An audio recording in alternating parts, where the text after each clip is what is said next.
네, 강프로입니다. 자, 한미반도체 보겠습니다. 일단 4% 정도 떨어졌고요.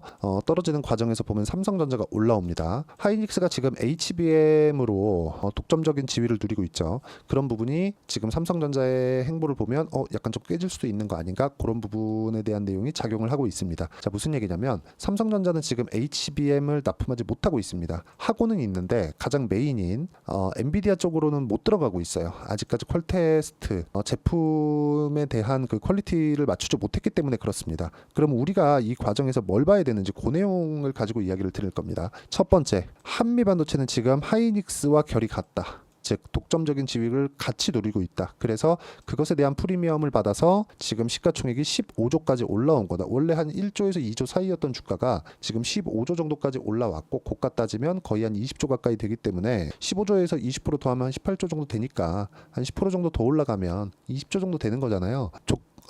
독점적인 지위를 가지고 있다. 그것과 비례해서 실적을 보면 실제 그렇게 좋아진 것은 아닙니다. 그런데 이렇게까지 주가가 올라왔다는 건 주가는 미래 가치를 반영한다는 게 너무 명확하게 우리가 볼 수 있는 부분인 거예요. 그러면 이 구간에서 왜 삼성전자가 올라오는 게 악재가 될까요? 지금까지 이런 정도의 그 프리미엄을 받고 있었던 독점적 지위가 깨질 수 있기 때문에 그렇습니다. 그럼 만약에 독점적 지위가 깨지면 이게 나쁜 건가? 여기까지는 나쁜데 나머지는 다 괜찮다. 그게 아직까지 본질이 흐트러지지 않은 이유입니다. 그 본질은 뭐겠습니까? 시장 규모가 훨씬 더 커질 수 있다는 거죠. 앞으로 우리가 HBM을 우리가 사용하는 PC에서도 사용하게 될 겁니다. 물론 시간은 좀 지나야겠지만 근데 그 시간이 지나야 되는 것들이 주가가 상승하는 원동력이 되는 거예요. 일반 지금 서버향 쪽 AI 서버 쪽으로 들어가는 이쪽에 대한 물량만 생각을 하는데 물론 이쪽이 메인으로 잡고 가는 거죠. 근데 이런 부분이 확대됐을 때는 어쩔 수 없이 삼성과의 경쟁을 해야 되고 삼성이 올라오고 있다는 것 자체가 메모리 반도체 시장을 한국에서 잡고 있다는 것이기 때문에 그렇죠. 아무리 그래도 하이닉스보다는 삼성전자에 대한 그 물량이 훨씬 더 많습니다. 삼성전자에서 한번 기침하면 메모리 반도체의 뭐 가격대가 뭐 크게 바뀌거나 이런 것들도 다 그 물량 싸움 때문에 그렇습니다. 근데 그런 부분이 언제고 나올 거였다. 근데 지금 구간에서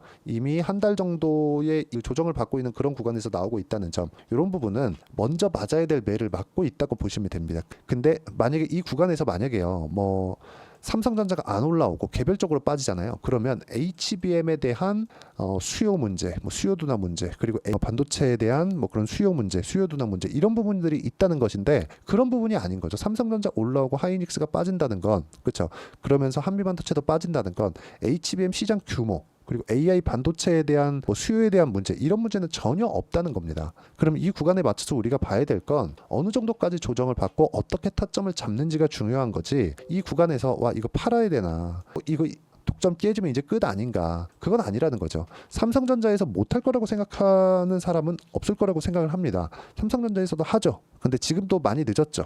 그렇기 때문에 앞으로 무언가 이 준비될 만한 내용들이 있을 겁니다. 뭐 그런 과정에서 한미 반도체와의 뭐 협업도 있고 뭐 장비를 받아가지고 오는 것도 있고 이런 부분들이 앞으로 계속해서 발전을 해 나갈 거예요. 그런 게 중요한 거지. 지금 당장 뭐 빠졌는데 뭐 내가 고가에 매수해서 어렵다 이런 부분을 생각하지 말라는 겁니다. 기본적으로 주가는 미래 가치를 반영하는 과정을 꾸준하게 유지하고 있는가를 체크를 하고 내가 그 구간에서 어떻게 매수를 하는지가 중요한 거지. 여기에 맞춰서 뭐 당장 뭐 매도하고 뭐 이런 부분을 만들지 말라고 제가 이야기를 드리는 겁니다. 그리고 이런 과정에서 타점을 정확히 잡았을 때만 내가 꾸준하게 수익이 가능하다. 예를 들어서 그런 겁니다. 최근에는 제가 매매 종목이 너무 없어요. 지금 시장에서 매매할 종목이 거의 없다시피 할 정도의 시장 상황인데 원래 삼성전자가 올라갈 때는 그렇습니다. 그리고 삼성전자가 올라갈 때는 어느 정도 조금 시장에 대한 가격 부담이나 그런 부분이 생기는 좀 그런 상황이기 때문에 이런 경우가 항상 있어 왔습니다. 뭐 4월달, 3월달 뭐 삼성전자가 올라갈 때도 마찬가지였어요. 근데 그 구간에 내가 어떻게 매매를 했는지 그걸 보여드리려고 하는 겁니다. 예를 들어서 여기 반도체 종목군을 보더라도 DI 보세요. 매수, 매수, 매수. 그쵸? 계속해서 수익이 발생하죠. 25%, 14%쭉 내려서 보면 26, 22, 18 이런 정도의 상황이 벌어진다는 거죠. 근데 내가 언제 매수했는지 그리고 중간중간에 내가 어디서 보유를 했고 어디서는 보유하지 않았는지 그리고 내가 팔고 나서 그냥 바로 떨어졌는지 아니면 추세를 유지했는지 요걸 보고 다음 매매 타점을 잡는 겁니다. 이런 과정에서 떨어지는 부분 있어요. 있는데 그런 부분을 내가 어떤 관점에 의해서 이겨내고 딛고 나갈 것인지 그 내용에 대해서 보여드리는 겁니다.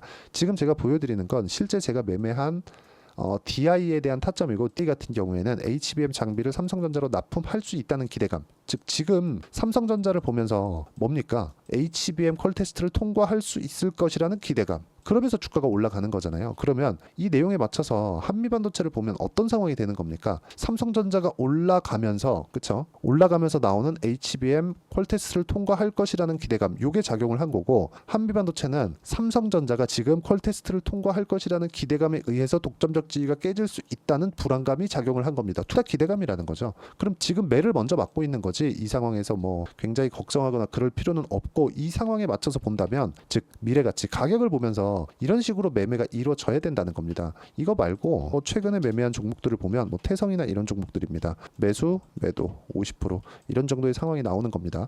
최근에는 제가 매매를 최대한 자제하고 있습니다. 한 직전 일주일 정도, 요 정도인데 종목이 없습니다. 매매할 수 있는 종목군들이 제가 장기 보유하는 것도 아니고, 저는 그냥 2주 정도 딱 보유하고 매도하는, 흔히 얘기하는 스윙급의 투자를 선언을 합니다. 굳이 단타를 하거나 그러려고 일부러 노력하진 않아요. 있으면 하겠지만. 근데 이런 과정에서 어떤 매매를 하든 간에 단타 종목이든 스윙 종목이든 내가 어떤 식으로 보유하는 그 보유의 관점이든 간에 내가 보는 건 철저하게 미래 가치를 반영하는 주식시장의 특성을 보자. 그리고 그런 특성을 보고 내가 가격에 대해서 이해를 했을 때 이런 정도의 수익 구간을 만들어낼 수 있다. 그리고 이런 부분은 제가 여기 소통방에서 공유를 해드리고 있습니다.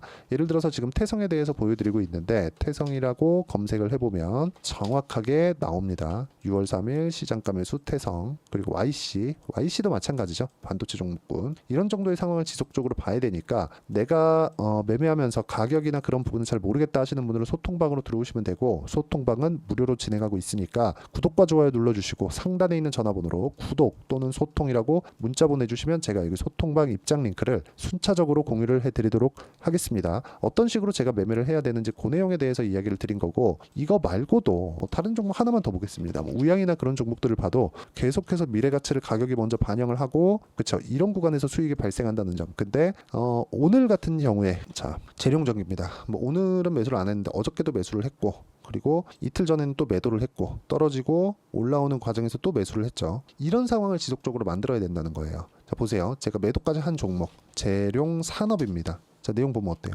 이것도 마찬가지죠. 34%. 이런 상황을 지속적으로 만들어야 되고, 재룡산업 같은 경우에도 재룡산업 검색을 해보면 이렇게 6월 21일 시장가 매수 재룡산업 이런 식으로 발생을 한다. 이쪽 구간이죠. 오늘은 어느 정도 반등이 나오고 있지만 재룡산업 같은 경우에도 곧 매도가 나올 겁니다. 근데 이렇게 매매하는 구조 자체가 앞으로 좋아지는 내용을 담고 있기 때문에 그렇다. 그러면 지금 조정을 받고 있는 한미반도체와 같은 경우는 어떤 상황이라고 제가 말씀드리는 겁니까? 삼성전자가 올라오는 과정에서 독점적 지위가 깨질 수 있다는 불안감이 존재를 하지만, 삼성전자에서 못할 거라고 생각하는 사람은 없잖아요. 지금 늦게 조금 상황이 발생하고 있을 뿐이지, 그런 부분을 먼저 매를 맞고 있는 그런 상황이 벌어지고 있는 거라서, 지금 나오는 조정은 그냥 먼저 맞아야 될 매를 먼저 맞고 있다, 그렇게 보시면 됩니다. 다른 특이점이나 그런 부분이 있는 건 아니에요. 단 이 구간에서 내가 어떻게 매매를 해야 될지 그 기술적인 내용에 대해서 이야기를 드리는 거고, 그 내용을 여기 소통방에서 다 공유를 해드리고, 한미반도체에 대한 실시간 타점을 포함해서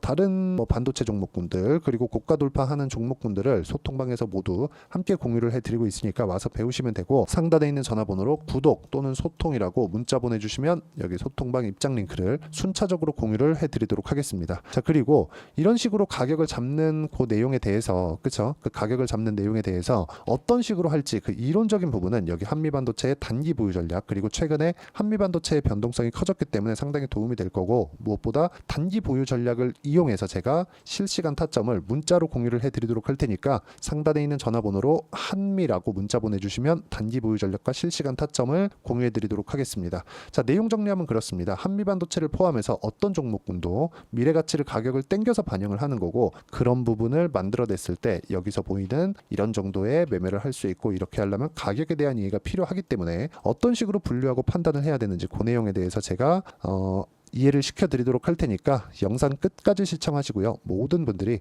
성공 투자하셨으면 참 좋겠습니다. 자, 24년도가 돼서도 시장은 여전히 어렵습니다. 자, 근데 시장은 항상 어려울 거예요. 앞으로도 계속해서 어려워질 겁니다. 자, 근데 제가 매월 대시세 종목을 구독자분들에게 공개를 합니다. 자, 내용을 보면 12월 달에 실제 공개를 했었던 강프로의 대시세 종목에 대한 내용인데, 대기업을 상대로 안정적인 매출 구조를 가지고 있고요. 그리고 현재 주요 거래처는 삼성전자, 인텔, 하이닉스, TSMC, 해외에 반도체 관련된 기업이라는 걸 알 수 있죠. 그만큼 1월 달에 제가 보고 있었던 종목은 반도체 관련주라는 걸 알 수 있습니다. 공개를 해드리면 이 내용입니다. 여기 어보브 반도체, 그쵸? 실제 제가 거래한 내용을 공개를 한 거고요.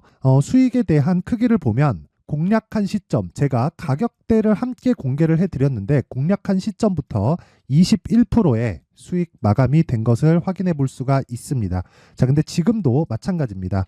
지금은 어떤 이슈가 있을까요? 2월 달에 발표한다는 기업 밸류업 프로그램이 있죠. 근데 그걸로 인해서 지금 2월 달에 발표한다고 이야기가 나온 상황이고요. 무엇보다 우리가 생각해야 될 내용은 한 가지입니다.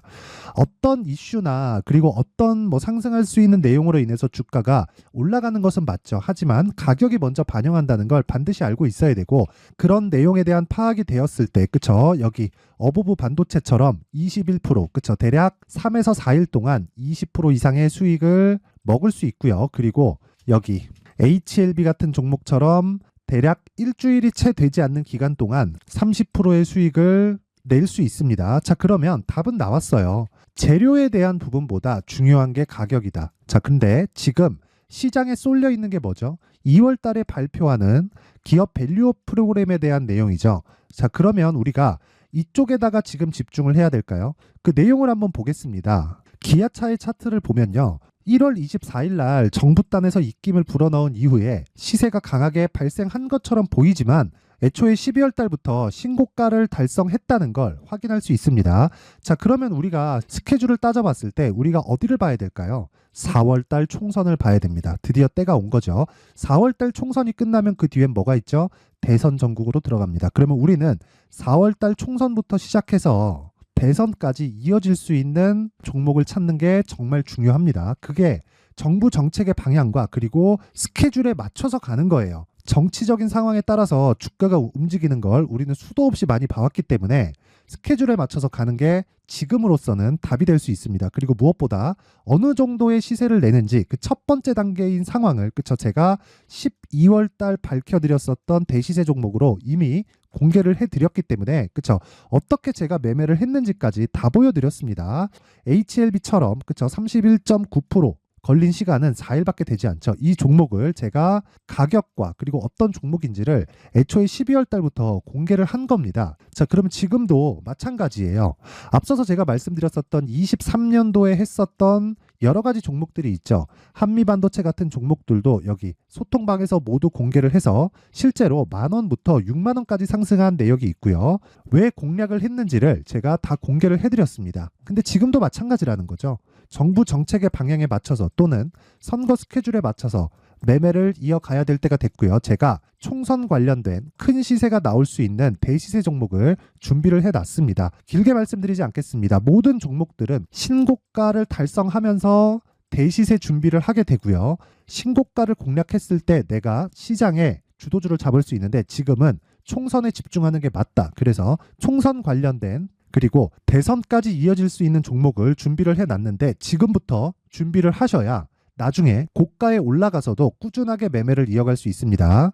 자꾸 막 손절하고 매매하는 과정에서 너무 어렵다 하시는 분들은요. 이 종목 딱 받아가서 큰 수익 내셨으면 좋겠고요. 이 종목은 상단에 있는 전화번호로 대시세라고 문자를 보내주시는 분들에 한해서만 제가 총선 그리고 대선까지 이어질 수 있는 종목을 공개해 드리도록 할 테니까 상단에 있는 전화번호로 대시세라고 문자를 보내주시고요. 그리고 구독과 좋아요 꼭 좀 부탁드리겠습니다. 시장은 정말 어렵습니다. 자, 그래서 모든 분들이 성공 투자하셨으면 좋겠고요. 기본적으로 가격에 대한 파악을 하면서 큰 수익을 내셨으면 좋겠습니다.